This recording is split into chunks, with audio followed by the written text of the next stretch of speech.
What is up? What's up, fellow CineNerds? We got a fun one for you today. I am JP. I'm Ryan. We are your CineNerds. All right. So, what are we watching? Well, I chose, and by the way, I only watched this movie at his recommendation. So I chose Abigail, the new horror vampire movie, which is pretty fucking good. Yeah. Not going to lie. It's better than I expected, we'll say. We'll dive into that a little bit. So, is that your initial reaction? Not as bad as... My initial reaction would be this. I watched the trailer, and I had a lot of concerns because I thought that the trailer made it a very predictable movie. And it was overall pretty predictable. The trailer gave away a lot, which was decent marketing. I'm not going to lie. The trailers were great.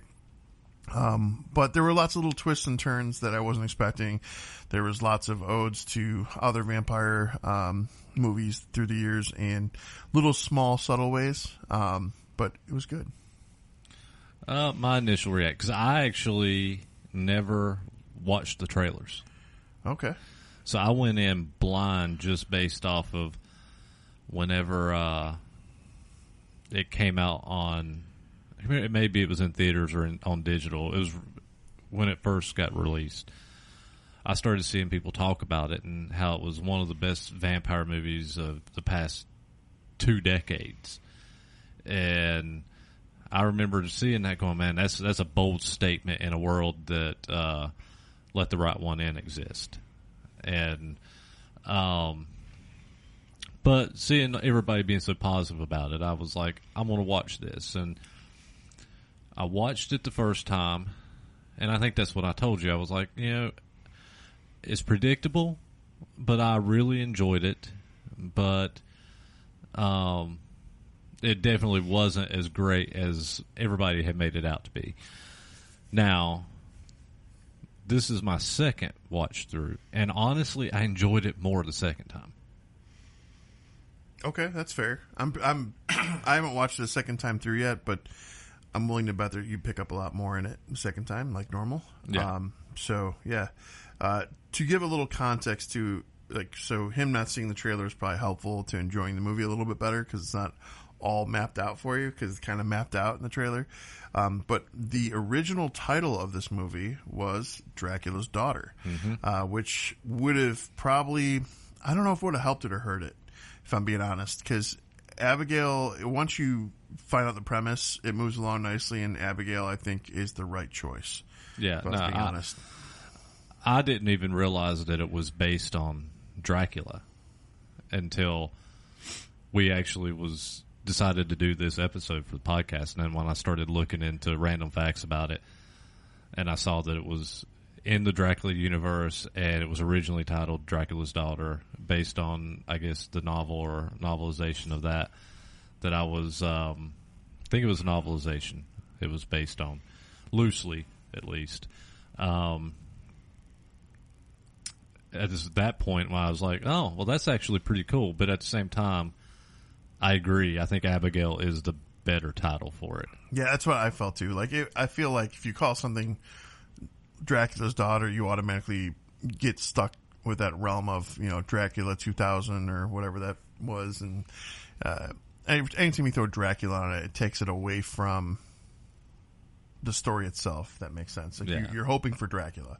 So to me, I thought this was very well done. It had its moments, though, where it wasn't the greatest. But I will say, to go back to your statement where people were telling you that it was the best vampire film in the last 2 decades, I would probably put it in the last 10 years, I would say. I will give it the last 10 years. Yeah, I can't think of a good vampire movie in the past 10 years, so I could probably get behind that. It brought me back. There are certain elements that brought me back to good old-fashioned vampire movies, and I was here for it. But that said, let's get into the meat and potatoes of this movie here. So what you have is Carlo Esposito, who, if I'm going to be honest, if I had to choose someone to narrate my life, Morgan Freeman wasn't available, it'd be him. He's great. He has the same tone, same persona, if you will, when he's doing most acting gigs, but it works for him no matter what he does. So I was a fan of it. But he essentially plays a person who is hiring a group of criminals to kidnap a young woman, a young girl, and they're going to ransom her to her father, they are unaware of who he is. They just think this person has a lot of money, but he is a giant crime lord, apparently.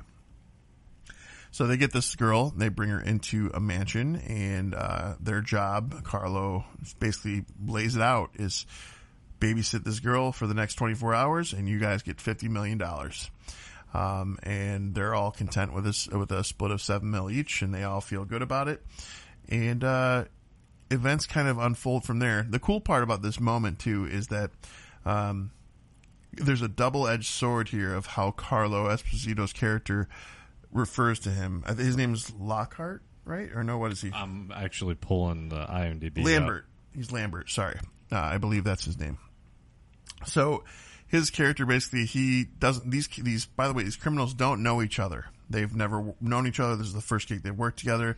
They all just know each other exists for this job, and that's it. And they all have fake names, and they're all named after the Rat Pack. Right. So that's where I was going. So you've got Sammy, Dean,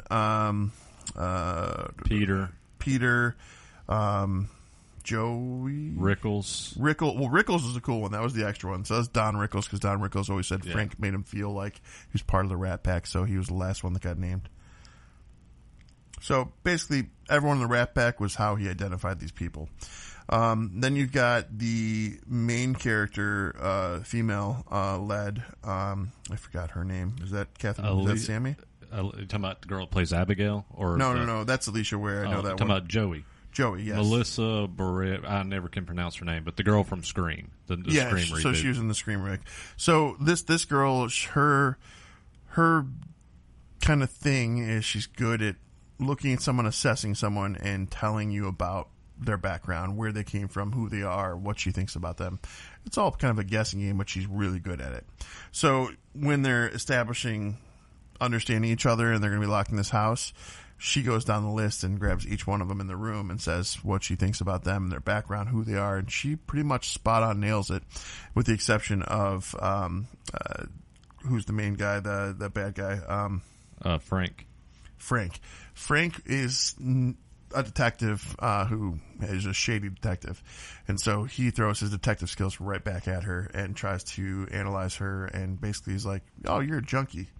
Right off the rip. So there's already some minor tensions that are happening within the group, not even putting the girl into play yet. You want to go from there? So we're up to where they're going in to kidnap Abigail. Well, I had already gone a little bit past that, but yeah, go back to that, sure. So they kidnap Abigail, who is a ballerina, and they take her back to this mansion, castle, massive house, lock her up. I'm going to interrupt you real quick. I'm sorry. Do you recognize this castle or this mansion? Do you know what it is, where they filmed it? It's the Smallville Castle, isn't it? No, it's the Guinness Castle. It's actually the Guinness, where it's actually in Ireland. They filmed this at the Guinness Manor in Dublin, Ireland. Okay. So it's kind of cool. I didn't know. I was actually just guessing. I thought it was rad they let them do that. Because half the time when you see like a big castle anymore, it's always that same house that was in Smallville. So yeah, they lock Abigail up, and at this point they start telling stories, get to know each other a little bit, and you hear the story about what do they call him? The assassin. I don't know. I don't remember what they called him. I only had the first watch. He had a name, but they talked about the assassin that comes in and rips people apart, but I can't think of his name right now. I did not remember that was. So yeah. I remember that he's telling the story about essentially a job that went wrong, where they had people who were going to turn on their crime boss in a hotel, and they're ripped apart, and no one knows how he got it or how he escaped. Yeah, but there's a particular assassin or head person that Vasquez. That's it. Vasquez. I do remember this. Yeah. Kicked in a second. Took a minute. I couldn't remember his name, and when you go in here to the IMDb, nobody actually has that name. It just has father and then Abigail. So,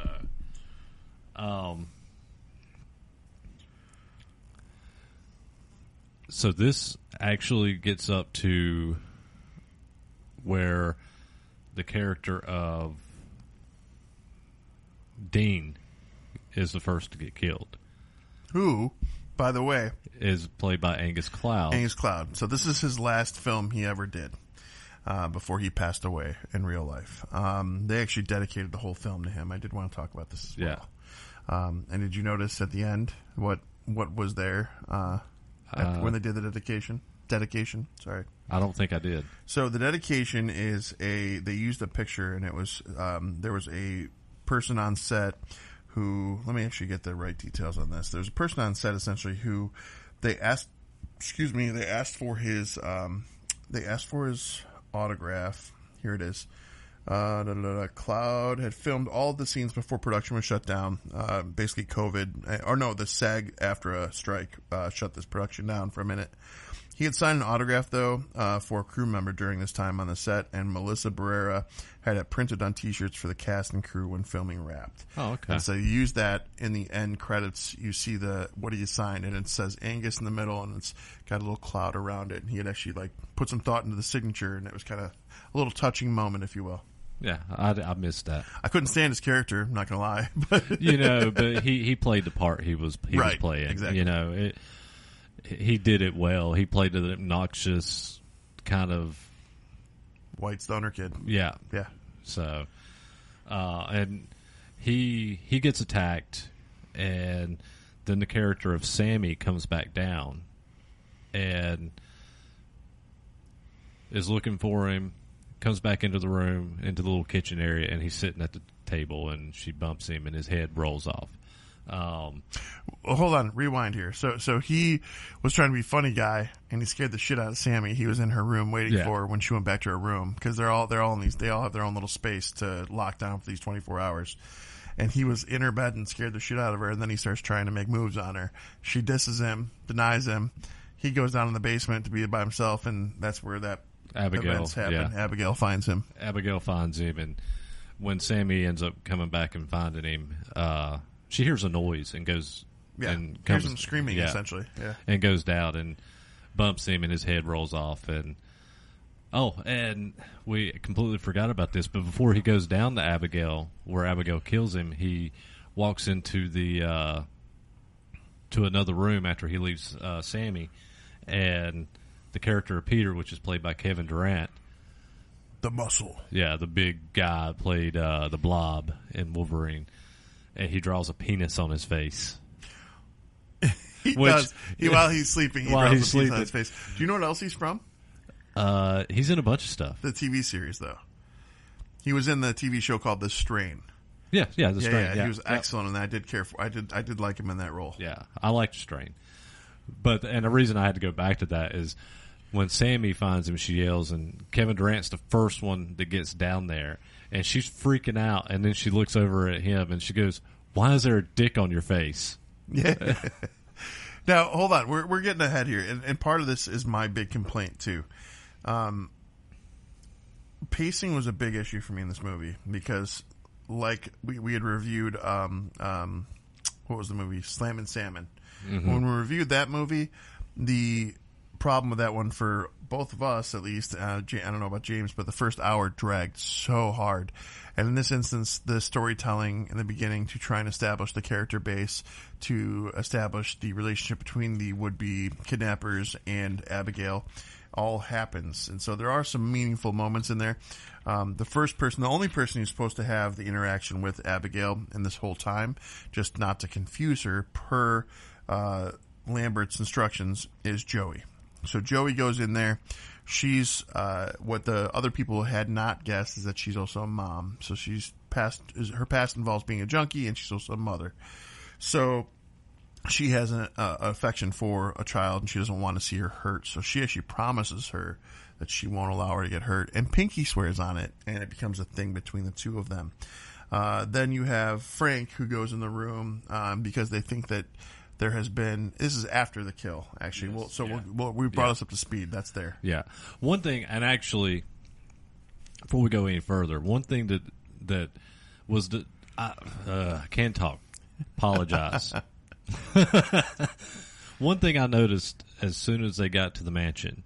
And me not watching any of the trailers or teasers or anything, so I walked in blind, not knowing anything about this film.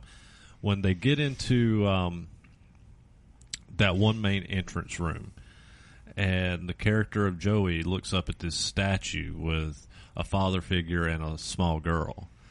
And as soon as I saw that, I was like, Abigail's obviously the vampire, and she's lured them here. She's done this to. So talking about the predictability, like they told you at the very beginning as soon as they get to the house. And I saw this the first watch and knew where this movie was going without watching the trailers. So I just wanted to throw that out there. No, it's important. It gives you a little bit of symbology and the partnership, if you will, between father and daughter in this instance. Also, the fact that as we progress, there's certain things that are divulged that make you question some of the things you thought prior. I'm going to go back. We'll stay with the story, though, where we're at, because that gives us more clarity. So after the first kill happens, Angus Cloud's character, and the head rolls off, everyone's frazzled. Everyone's frantic. Everyone's running around. Everyone's trying to figure out what's what. They think they have a spy among them. And they don't think that just yet. So Frank runs in a heated moment into... No, wait. They do think that. They do think that. Joey and Frank think that. Yeah, and they think Frank goes into the bedroom. Yeah. They think that one of them is actually the killer or working with the killer. They think one of them is a snitch or the killer. Now, Alicia Ware, the actress who plays Abigail, I did not see her version of Matilda. She's Matilda in the Netflix Matilda, the musical. I do know that this child actress did impress the hell out of me. She was fantastic. Yes, she was. So, and the reason I say that is because in the beginning part of this, if you haven't seen the trailers, you don't know she's a vampire. You are seeing this cute, innocent, younger girl, and she's playing the sympathy card hard, especially with Joey. She's like, do you promise you won't let them kill me or hurt me? The way she says it over and over is just, she uses that childlike tone to create a bond to make sure she's going to be okay. To the point where one of the lines that stuck with me, she goes, I'm sorry. And Joey goes, for what? She goes, for what's about to happen to you. I was like, whoa. Like, so you get the head roll with Angus Cloud. They're all frazzled at this point. Frank breaks the rules. He doesn't care that Joey's supposed to be the only one that goes into her. He goes in. Now he's threatening violence towards her. He's threatening to hurt her, to do things, and we start going from there. And it's right after this, they start going room to room looking for anybody else that could be in the house. And this is before that Abigail actually shows herself as the killer. I'm pretty sure, because she kills Rickles before, because it's right after they come back out of the room and they're all searching, and Joey and Rickles are talking. And well, hold on, because she plants a seed of shitty before it gets there. So after Frank is gone in the room, Joey goes back in to make sure that she's okay, and Abigail goes, he works for my dad. Yeah. And tries to sow the seed of division, if you will. Yeah. So, but then it goes into that. Yeah, then it goes into basically Rickles is telling Joey that he's got her back and this and that and blah blah blah, and you think he's going to be like some major badass, and then Rickles is a former Marine. Yeah. He's like, so, and they literally walk about 10 feet from each other. Then you see behind her, he just stops, and she turns back around and see he's just standing there. And then she walks in, and his whole side of his face and throat's ripped out. And the effects. And we've not even talked about some of this. I know it gets even more as you progress into the movie, but the practical effects in this movie are phenomenal. So, just to give a little backstory about the people who made this, they're a group name. It's Radio Silence, and they made the last two Scream films.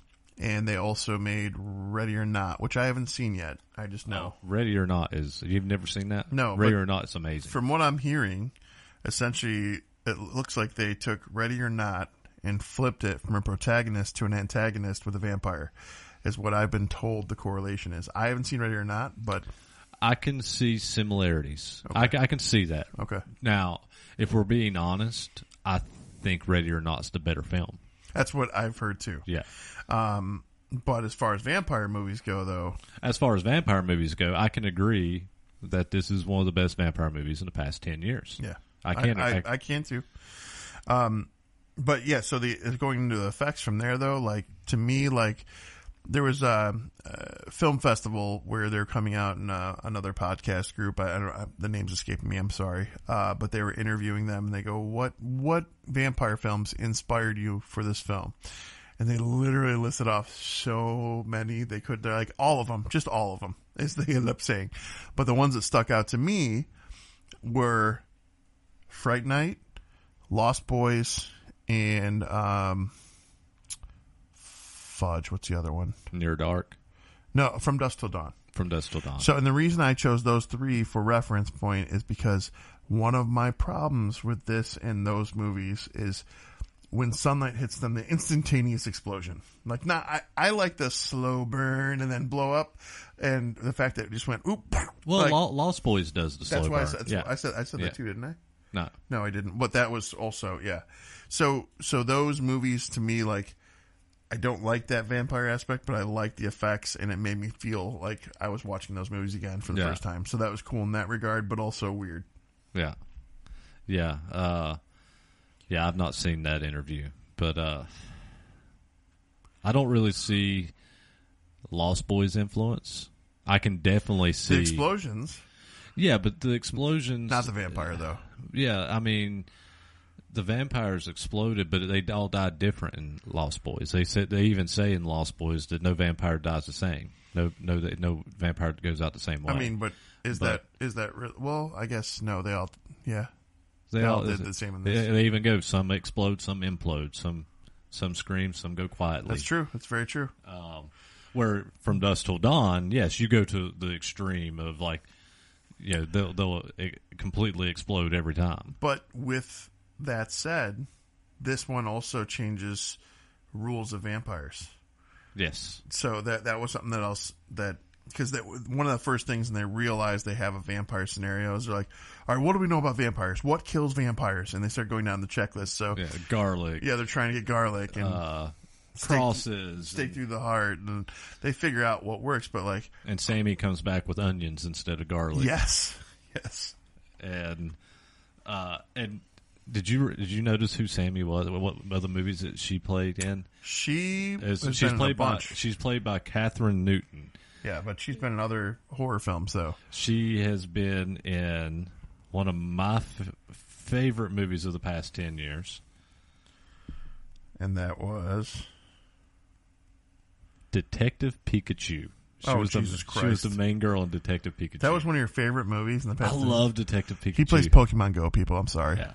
She also played in Freaky. She was the main girl in Freaky. Ant-Man and Wasp. She's in Big Little Lies, actually. So that is a great HBO series my wife got me hip to. That's one of those ones you don't expect to end up watching with the wife.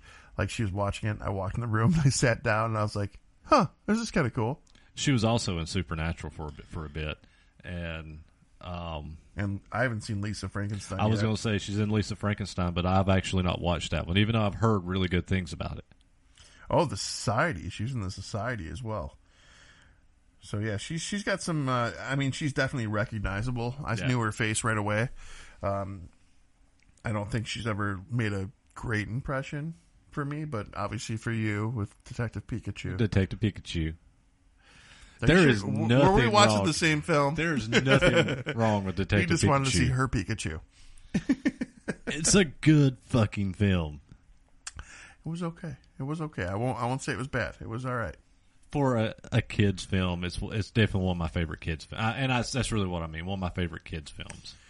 Next, he'll be buying a van without windows. And I mean, you can say the same with Sonic. I like the Sonic films. Not as good as Detective Pikachu, though. And I'll back up your Sonic claim. The TV series Knuckles is not bad. I have not watched that. No, my son made me watch it and enjoyed it immensely, actually. So. But I did enjoy. I know we're getting away from Abigail and not even horror. Talking about kids' films. I really enjoyed the Chip and Dale movie. Again, he watched the wrong film. I think he watched the start of Chip and Dale's on Hulu. No. The actual Rescue Ranger movie is so fucking good. All right. Yeah. Monterey Jack fell on some hard times. I don't understand what he's saying, but okay. But yeah, so this movie, though, continues to grow in a good way, and I was here for it. The way the characters start falling off through awesome vampire kills, throat ripping, she gets more and more creative. But the cool thing about her kills is that she is still a ballerina, and she is so much so. The scene right after where we're at, where, and I'm jumping ahead from when she first reveals herself, but there's a scene where she is dancing ballerina style with the corpse, the headless corpse of Angus Cloud's character. And that scene is probably one of my favorite scenes in the whole movie. So the opening scene where we see her performing ballet before she's kidnapped, the dancing that happens all throughout, including that scene, all these things was because the directors were so impressed with Alicia Ware's dancing because they didn't expect it, that they said, we want more of that in the movie. So they encouraged her to do those scenes and build upon it. So again, between going from sweet little innocent girl to brutal murder vampire, and you throw a ballerina in the mix, this girl's all over the place. And I guarantee you within the next 15 years, all along those 15 years and up to, she's going to be a monster to be reckoned with in cinema. As good of an actress as she is now. Yes. It's going to be interesting to see what she does. I really hope Hollywood doesn't chew her up and spit her out. Yeah, because the life, we all know the life of kids in that world is rough. So I really hope to see good things happen from her. I hope that she's well protected and she's taken care of, because I really would like to see some more cinematography out of her. What did you think about the comedic relief of Kevin Durant's character? I thought it was good, but I felt bad for him a little bit. We've mentioned in recent episodes the curse of a typecast, and he's definitely getting that meat because he's a big dude. He's ripped, dude, yeah. And he is getting that typecast role essentially. I thought he was fantastic, though. I did too. I mean, I did too. He kept me giggling through the whole movie, and I have a fun little trivia bit about him. Do you know about him with this movie? I may have read it, but go ahead. So his character was not scripted to have or be somebody from Quebec. He is naturally from Quebec. And so once he kind of turned the character into somebody from Quebec and was able to use his language and his actual accent and the whole bit. And the directors loved it and they kept it in there and it worked. So I thought that was a cool little twist too. Yeah, I don't think I read that one. I don't think I saw that one. But yeah, no, I loved him, and like how he plays kind of a big pussycat. Yeah, he was like, I'm not going in there. I'm not doing that. He's such a big guy, and to play, to be real standoffish the way he was throughout the whole movie was great. Listen, not all of us big guys are built the same. Okay, he might be a bitch, but this guy ain't. Okay, just kidding, Mr. Durant. Just kidding. Yeah. All right. So at this point in the movie, fold you into a pretzel in real life. I don't know. I'm spicy. He'd show you how limber you are. I'm the most flexible fat man alive, so we're good. Except for that dude who gets scared in the reels. Have you seen that dude who snaps his neck back every time? They scare him, and I feel like this dude breaks his neck every time. I digress. Can't say I've seen that. So as we progress, the kills start happening more and more. They're dropping off like flies. They do have a group of them that makes it till the morning. Mm-hmm. And as they make it to the morning, the sun is peeking into only one room. That's when they find out that sunlight really works. Who is the one she turns first? Well, before they get there, they actually capture her. I'm skipping around a little bit. And they lock her into like this metal elevator. That's right. Yeah, and she's sitting there telling all of them, like, if you let me out now, I'll let 2 of you live. Then she's like, oh, well, time's up. Now I'll only let 1 of you live. And then she cons the main, what's his name? The main dude, Frank, played by Dan Stevens. Yep. She cons Frank into basically he says, you tell me how to get out of here, I'll let you out. So she says, there's a book in the library. If you pull this, there's a secret passage. And he goes, oh, I'm not letting you out. Well, she ends up just kicking the elevator door down, and she realizes she wasn't trapped in there. And then they take off to the library where there is sunlight. And well, hold on. I'm going to rewind and go all the way back to the beginning of the film. For whatever reason, Mr. Lambert hands the team 2 syringes. Not 1, 2. And he hands those to the team, and they use the first one to knock her out to kidnap her. Mm-hmm. And when they catch her again, it's because they have to corner her and communicate through this process to be able to inject her again with the secondary dose, because they know that it works. For whatever reason, that was one of the things that hit me a little weird too. Typically, undead person, no pulse. In this, they actually would feel the little girl's pulse to see if she was low pulse or not, and that was a little bit of a thing. I actually got into a heated discussion online, and I believe actually it was over this movie. Oh, really? Yes. Ooh, do and tell. I had actually forgotten about this until you said this, because this was back when the movie first came out. And somebody was making the same comment that you were talking about, how, well, if they're injecting her with this, how is it even pumping through? How does she have a pulse? Vampires are dead. They're not supposed to have a pulse. Okay, this is my argument. Number one, they're not dead. They're undead. But hear me out. There's a lot of books, films that does say that they do have a heartbeat. It's just very slow. But if it's already slow, how's she feeling for a slow heartbeat to verify? I'm just saying that it is in books. It is that, it's not that their heart isn't still beating. It is that it beats way slower. So my argument would be to back you up. And further this argument, when vampires get stabbed, they bleed. A lot of them gush blood. I mean, if your heart isn't pumping something, then you're not going to be gushing blood quite like this. So that's my other argument is... Yeah, but if the sun makes them explode and they just... So, I don't know. But the thing that I'm going to point out, though, is that... and that where some of these arguments online get fun is it's a fictionalized character. Yeah. So we don't know the real rules, hence why these people wanted to assess what they knew about vampires and establish rules. So it could have been different. There could have been heartbeat, and we don't know. Maybe that's just this version of the vampire. So I don't know. Yeah, that was the argument I made. Was it just depends what source material you're going off of. And I like to think that their hearts do beat. They're not actually dead. They're undead.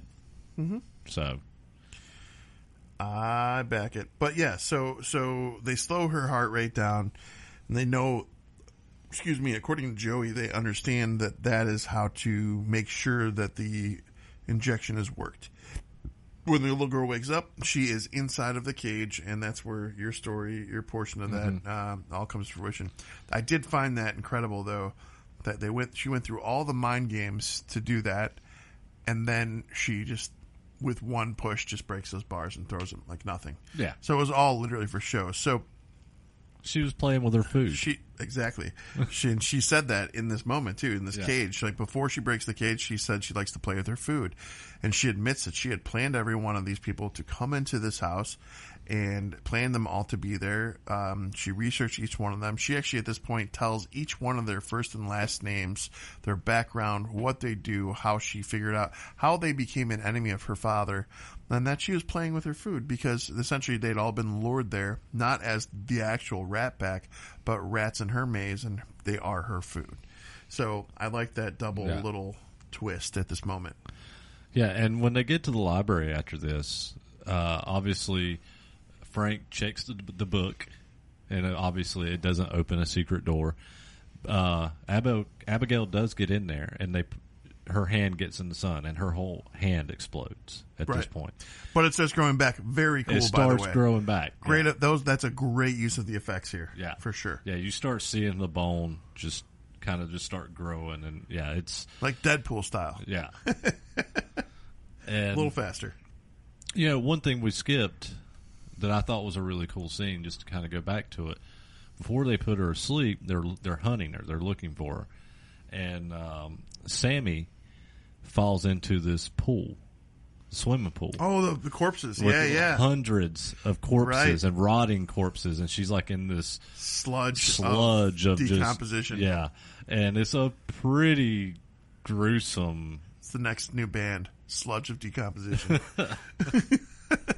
So I just wanted to mention that because that was a very gruesome scene. That was an excellent scene. Just nasty with her swimming through hundreds of corpses in sludge. So, just to rewind here for a second, back probably a couple months at this point, I came here one night we were going to do filming, and I got out of my car and it smelled like something was dead around my car here, and there was a dead raccoon, no shit, like 15 feet from my car. And that little raccoon, the pungent, decomposed smell that was coming off of that, just all I can think of is you're now in a swimming pool of hundreds, maybe more, corpses, and she's swimming through it.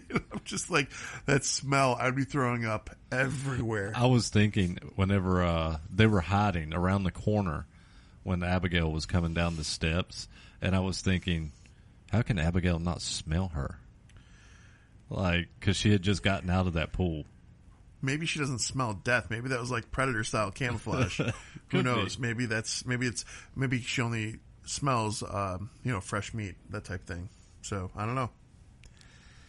So at this point, a door does open up, and it's leading him. It's leading him to Lambert, and actually, before we get there, they actually go exploring before that, don't they? And that's where Sammy gets bit. Or she gets bit earlier, but she turns. That's crucial. That's crucial. Yeah. So Sammy, the young blonde woman we were talking about from Freaks and from Pokemon, Pikachu Pet Detective, she has a scene where she gets bit, and so they're waiting for her to turn. She tests it along the way. She puts her arm out in the sunlight. Now, there's different things that happen with this. So she is not turned the correct way, if that makes sense. So because she's bit, but they don't bring it full circle and feed her blood, she now is a puppet essentially when it needs to turn on. So Durant's character, the muscle, he essentially, they go to split up, and he goes, I'll go with her because he believes in her and he thinks that there's something happening there too. And so he goes with her thinking he's safe, and all of a sudden, Abigail turns her and is puppeteering her, essentially. She is now her puppet. So she's even doing the dances. She's doing everything that Abigail would do to the fullest before she moves in for the kill. She kills our friend Durant, and what's his name again? Peter. He's Peter, right? Yes. So she kills Peter. Peter's laying down. She has her back towards Joey, and who's with Joey? Frank. So Joey and Frank come up on them because they had split up, and they're the last ones standing. And they come up on them, and Samuel won't turn around because she's already fully gone into her vampire mode.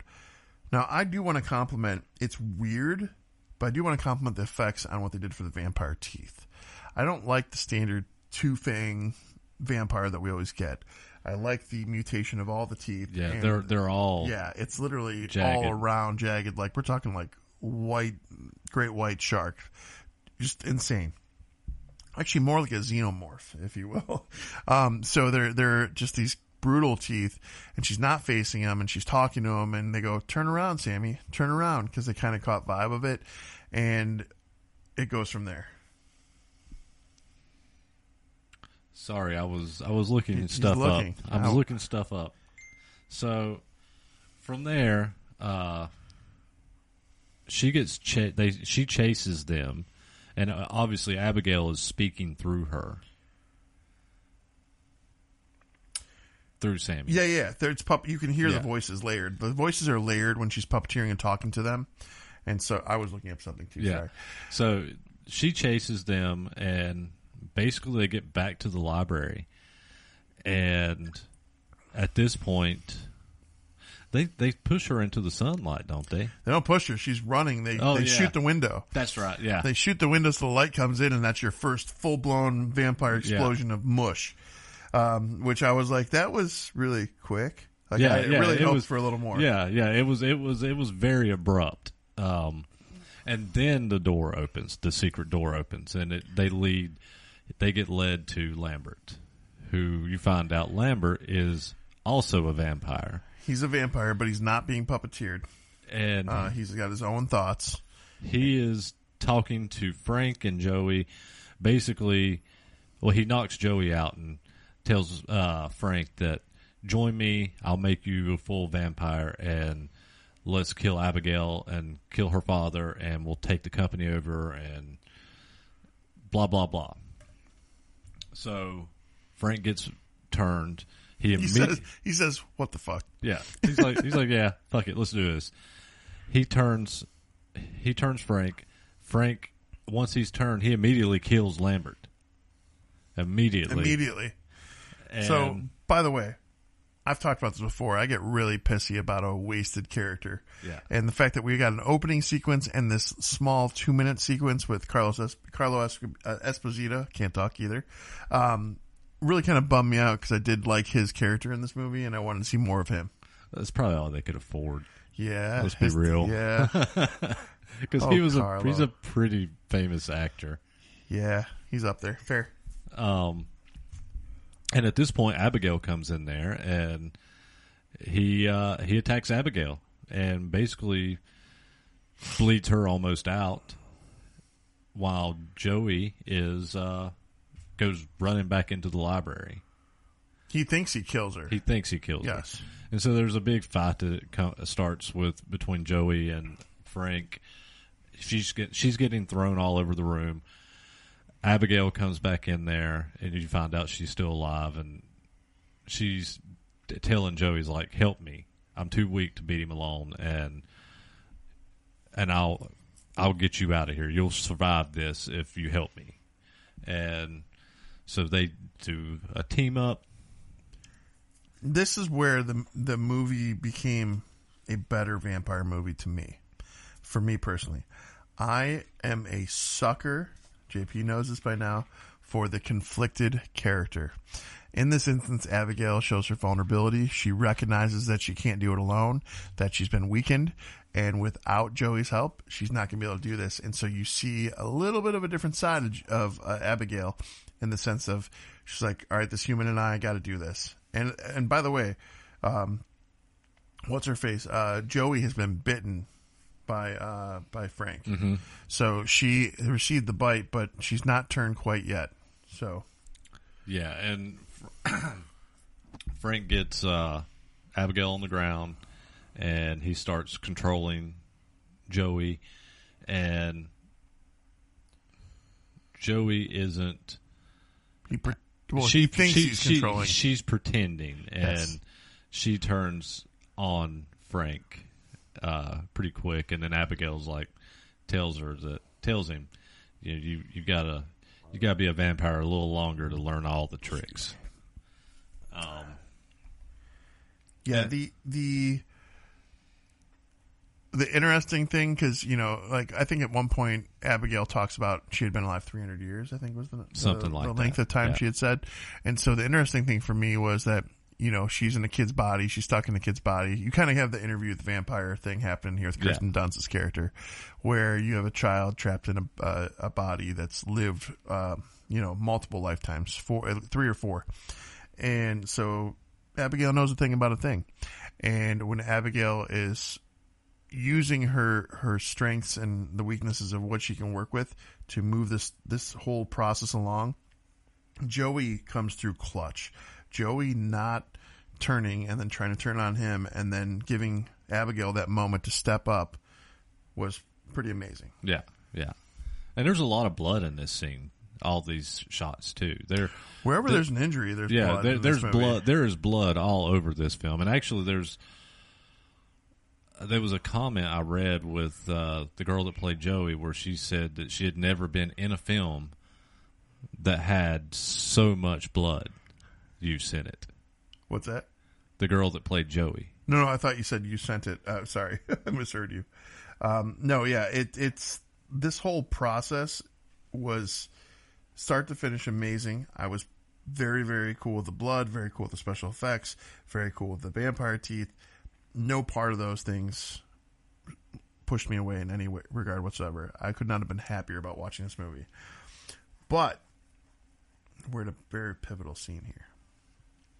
So we obviously know Frank is going to lose here. Yes. Frank loses. Abigail and Joey prevail. Abigail and Joey did a pinky promise again. It wasn't even a pinky. She showed the pinky. She just raises her hand and puts the pinky promise up to let Joey know, hey, you pinky promised I would be safe. Mm-hmm. And Joey turns and helps her. So we see the whole end come to be with Frank rather abruptly, but then right at that moment, Father shows up. Daddy shows up. So the actor's name is Matthew Good, who plays the father, but it's supposed to be Dracula. And he is I don't know what it is about this dude. He's not a big dude. He's not anything. He almost looks like a younger Peter, what's his name from Doctor Who? Capaldi. Oh, young Peter Capaldi, yes. He looks familiar, and I did not look him up, but I have seen him in something else. Oh, he is Adrian in Watchmen. That's it. That's exactly. Yep. And Imitation Game. Imitation Game. He's in the Kingsman. Sorry. Yeah. He's been in a shit ton of movies. Downtown Abbey, for the ladies out there. I mean, he's excellent. He gets ready to almost kill Joey, not caring about the circumstances, just trying to. He validates that you needed me and I came. Like, because there's some father-daughter issues. He's like, I'm here. We should talk about that, actually. So, to rewind a little bit, something else that happens. So, Joey and her, as they're establishing this relationship, this bond, they talk about, Abigail essentially says, my father had me, and then I was kind of a second thought, more or less. Says that, what's the exact words? Do you remember? You saw it twice. I don't remember right now. He essentially, she says, he had me and then he forgot about me, more or less. He just hoped I was an afterthought or I'd go away. And she does all this stuff hoping that he'll love her, basically. For 300 years worth. And so he comes in and he thinks he's arrived to save the day when she's already handled business with Joey. But he doesn't know that, and he goes right at Joey too, and he goes to kill her, but Abigail jumps in and saying, "No, Dad, she saved me. She was here when you wasn't." Yeah, she was here when you weren't. And so it kind of checks him a little, and he basically steps aside and says, "If you leave now, you can leave. Otherwise, I'll kill you." Yeah, he's like, I am starting to get hungry. Yes, and so that basically ends the whole relationship between them, and she's free to go. She actually wins her freedom, so to speak. I don't know if she ever got any money out of it, but did we see that? Did we see anything that happened positive for her? No, other than her just getting in the van being alive. Getting the hell out of there. So in conclusion, though, we got a damn good fucking vampire film. We got a great story with minimal cast, too, at that. I was impressed, too, by the way. No extras, just a cast locked in. It's literally they're locked in a mansion, and That's it. And it's great. Yeah. So basically to me, like, that just tells you too, like, some of the best stories out there don't need 1 million people in it. It can just be very simplistic and very to the point and hold that line. But yeah, I was definitely a fan. And thanks for insisting and recommending. He kept telling me, no, it's really worth it. It's really worth the watch. And I didn't believe him. And now I'm happy that I did. And I'm definitely going to add it to my vampire collection. I thought I actually had it already here. Fuck you. My phone is doing notification. I was going to say, your phone is going absolutely nuts. Well, we just silenced that. I thought it was all silenced, but apparently some of it wasn't. What are you looking up? Well, I had it, and evidently I lost it. One thing that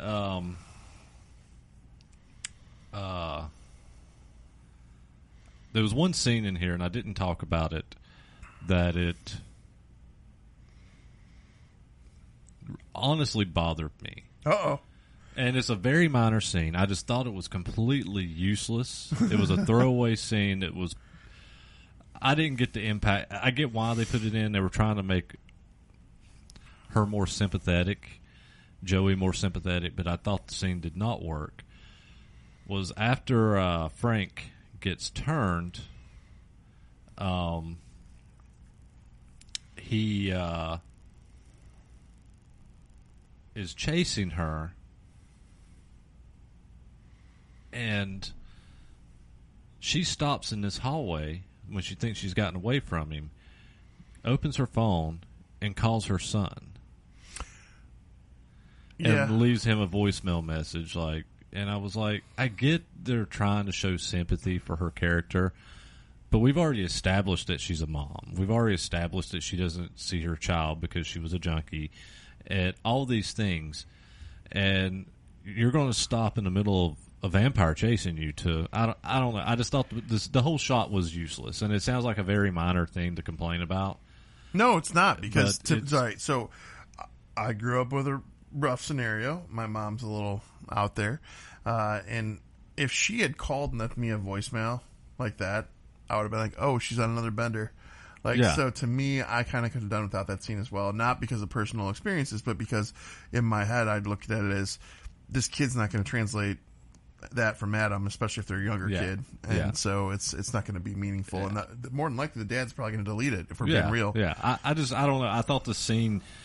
It was, and my big issue with it was you're in this scene and the whole shot goes from this control room where they kill Lambert and Abigail and him and Frank are fighting. Joey gets out. She goes to this hallway, stops, sits down, calls her son. Then immediately, here's Frank again, chase again back into the library, and then you're at the end fight scene between Frank, Joey, and Abigail. So it's like boom, boom, boom. You're in all these different fight scenes, but there's this 30-second part in between these fight scenes of her calling her son, and it just slowed the pacing down. Slowed the pacing, and it definitely, like, we've reached the end. Like, I don't feel there was a purpose for it. There was no purpose. I get it. Yeah. I agree. Some fun trivia. We'll go down that road a little bit more. I know I've already given some, but the directors felt they needed to apologize to the cast for the volume of blood they used on set. Yeah. All of our movies are bloody, but I would say that this is definitely the most bloody, is what they told them. So there's that. The music in the opening titles is the main theme from Tchaikovsky's ballet Swan Lake. Which is, let's see, it's curtain call March 4th, 1877, and it was at Moscow's Bolshoi Theater, which was also used in the opening titles of Dracula from 1931. So kind of a cool little roundabout respect paid. So that was kind of fun. Yeah, there was a few things. I'm trying to see if I can find anything that you actually didn't mention. The directors referred to the film as Ready or Not on steroids, so they themselves referred to that. I didn't know that. This movie was filmed in 2 parts as a result of the SAG strike. I don't know. I think you got all the ones that I had. Yeah, saw, we're reading the same notes. Yeah. But essentially, like, to me, every so often there's a film that comes out that restores my faith in genres. Early 2000s, I was at a point where I was very disappointed with horror in general. There's no new icons. There's nothing major great happening for me at that moment. I was also very limited in my choices. But when The Ring came out, Samara, I was like, whoa, like that freaked me out a little bit. I wasn't going to lie. I thought that was great. So that was good stuff. And now, fast forward now, 24, I don't feel like I've seen a worthy figure like this in a minute. So I'm here for Abigail, and furthermore, I'm here for a sequel. I want to see a sequel.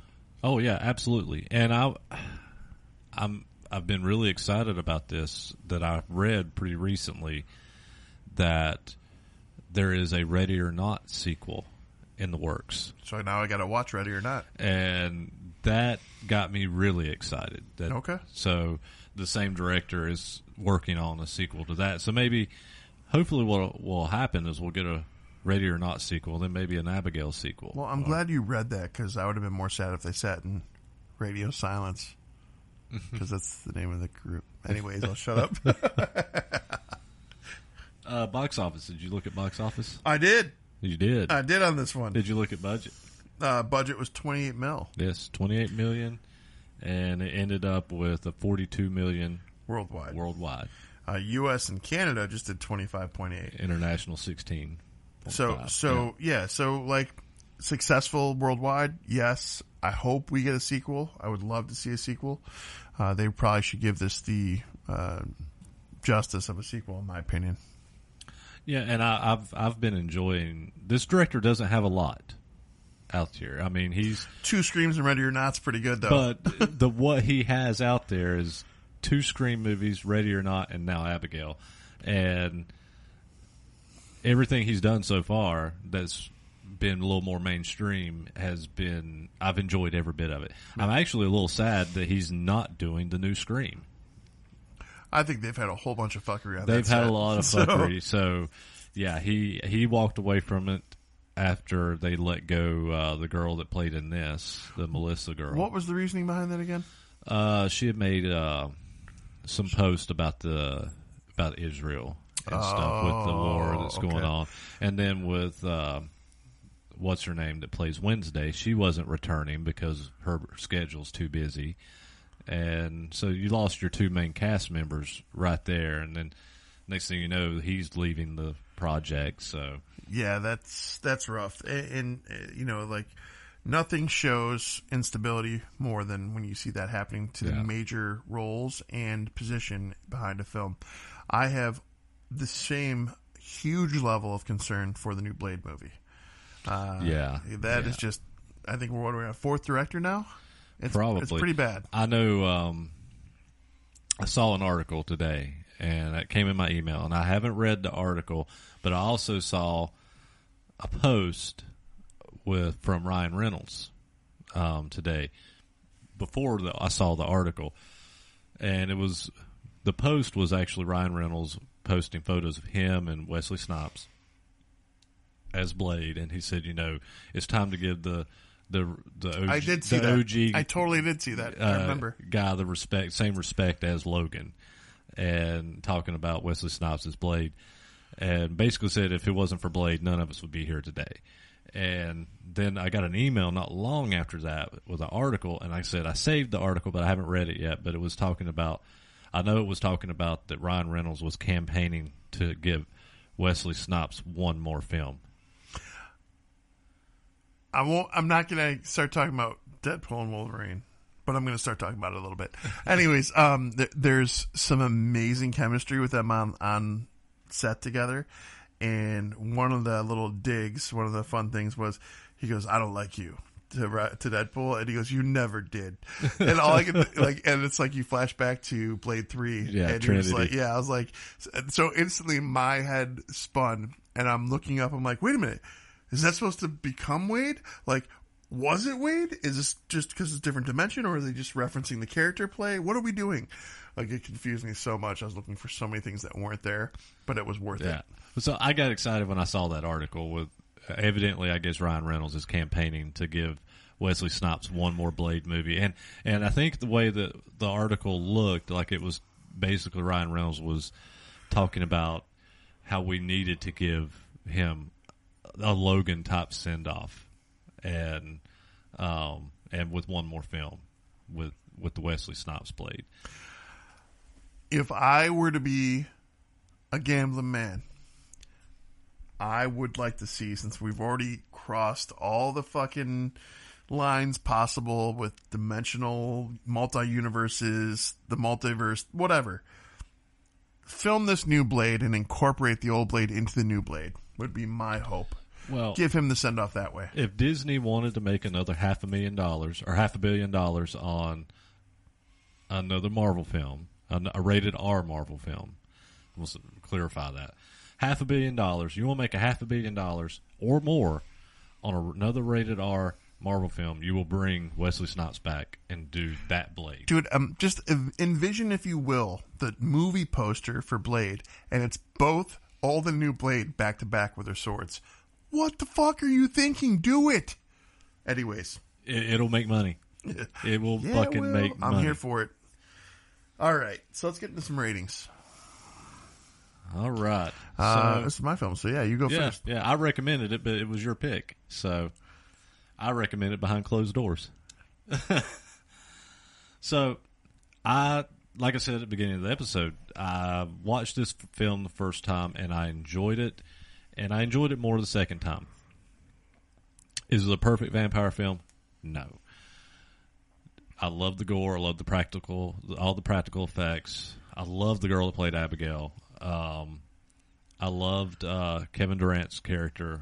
Everything I've already said. The one character I could honestly do without is the Melissa girl, the girl that played Joey. I wasn't a fan of her as an actress. But the movie, interesting. Yeah, okay. I'm just not a big fan of hers. I don't think she's a great actress, even in the Scream movies. I think that Jenna Coleman, is that the girl who plays Winston? Ortega. Jenna Ortega. Yeah. I don't know why I'm thinking Coleman for some reason. No. I thought that she was a better star in the Scream reboots than the Melissa girl. So I don't know. I've just never been a fan. I've not been a fan of hers, even though she's a new actress. But doesn't hurt this film. This film is fucking solid, and it is one of the better vampire movies we've had in a long time. And I would say I'm going to sit at a fairly respectable 4.1. Wow. Okay. Which is funny because I'm right there with you, actually.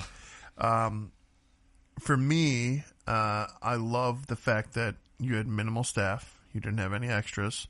You had a well-written story, vampire story at that, in kind of a rat maze, pun intended. You had Carlo Esposito that was just the little bit that he was there, just crushed. But to me, the entirety of this movie was carried specifically by Alicia Ware as Abigail.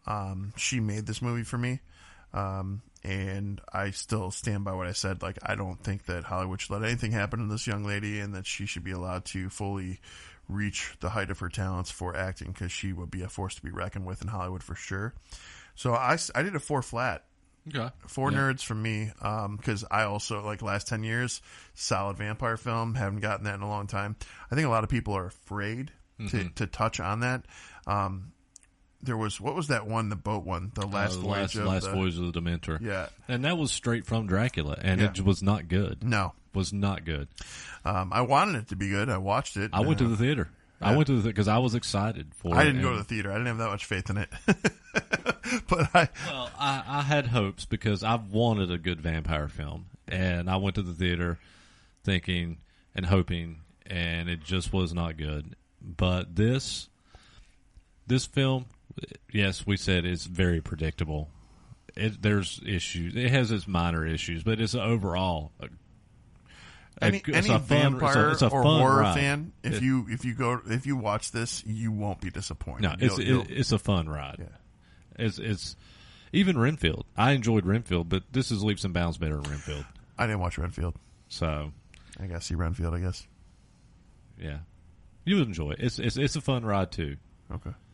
It's fun. It's a fun ride in a silly way, but a very gory way as well. They use buckets of blood in it too. Buckets o' blood. 3cinenerds@gmail.com is that email. I hope you know it by now, and I'm glad you guys are still listening. We have all of your audio listening pleasures for your podcast adventures on our link tree on our Facebook, so please find yours and check it out. And give us reviews, likes, shares, follows. Sharing our material is the best thing you can do to help us move along and keep growing. So if you like what we're doing, please do those things, and it helps us in the biggest way possible. Share, follow, subscribe, repeat, rinse, wash, write a review. At this point, he's just trying to mix it up because he can never get it right. I hate the consistency. I'm consistent of not being consistent. You put a neon on one of our episodes, so stick to the neon, man. I could. But what fun would it be in that? Well, thanks for tuning in, and we'll see you next time. Later.